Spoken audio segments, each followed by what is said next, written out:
अपना कल्याण चाहती है। गोस्वामी तुलसीदास जी की चौपाई के अनुसार जो आपन चाहे कल्याण, जो अपना कल्याण चाहता है पुरुष और जो अपना कल्याण चाहती है स्त्री, वह पर पुरुष और पर नारी से बचे। इस संसार में सबसे खतरनाक, सबसे बुरा क्या है, सबसे बुरी क्या है, बुरी वस्तु वह क्या है? तो शास्त्र कहते हैं पर स्त्री और पर पुरुष दोनों ही सबसे बुरे हैं। पर स्त्री सबसे बुरी है, पर पुरुष सबसे बुरा है। पर नारी पैनी छुरी, तीन तरफ से खाए, धन हरे यौवन हरे और घोर नरक ले जाए। इसलिए वह व्यक्ति अच्छा है जो पराई स्त्री और पराई पुरुष से बचा है।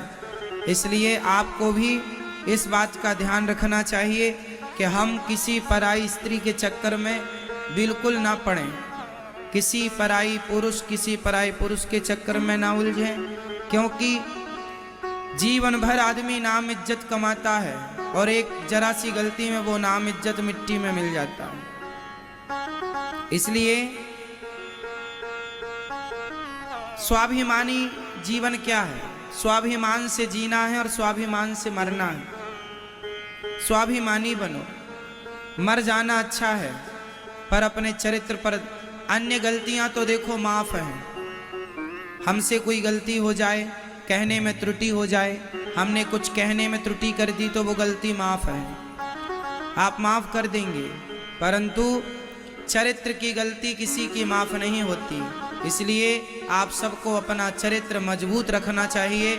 मर जाना अच्छा है पर चरित्रहीन होकर समाज में जिंदा रहना। छोटे छोटे बच्चों को माँ बाप शायद ना समझा पाए, ना सिखा पाए।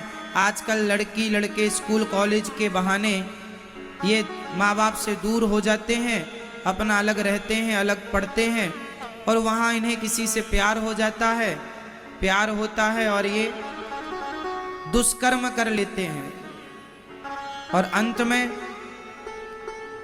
फिर किसी और पुरुष से उसका विवाह हो जाता है। कई बार ऐसा होता है कि लड़की किसी लड़के से प्यार करती है, लड़का किसी लड़की से प्यार करता है। प्यार तो किया और आपने प्यार में अपने रिश्ते भी बना लिए, लेकिन दुर्भाग्य से आपका विवाह ना हो पाया तो दूसरे के संग आपका विवाह हुआ।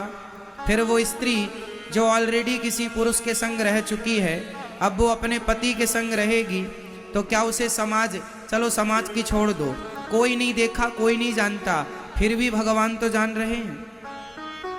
क्या आप अब अपने आप को पतिव्रता नारी कह पाओगी सारी जिंदगी? किसी से मत कहो अपने आप से, मैं आपसे झूठ बोल सकता हूँ, लेकिन हर व्यक्ति किसी और से तो झूठ बोल सकता है, लेकिन अपने आप से झूठ कैसे बोलेगा? कोई भी व्यक्ति अपने आप से झूठ कैसे बोलेगा? आप जमाने को झूठा बोल सकते हैं कि जी मैं शुद्ध हूँ गंगा की तरह, पर आप अपनी आंखों में आंखें डाल के बताइए कि आप ठीक हैं कि नहीं, आप पवित्र हैं कि नहीं। इसलिए हर लड़की को ये बात समझना चाहिए, हर लड़के को ये बात समझना चाहिए कि जब आप किसी की पत्नी बने तो बिल्कुल पतिव्रता नारी ही बने। जो पत्नी अपने पति के अतिरिक्त स्वप्न में भी, अब आप तो शादी के पहले ही संबंध बना चुके हैं किसी से, तो ये व्यवहार तो किसी वैश्या का हो सकता है, पतिव्रता नारी के ये लक्षण नहीं है, ये पतिव्रता नारी नहीं हो सकती। यदि आपने किसी और से संबंध बना लिया और फिर आपने शादी की तो फिर आप समाज की नज़र में तो भले अच्छे हैं, क्योंकि किसी को कुछ ज्ञान है नहीं, पता नहीं।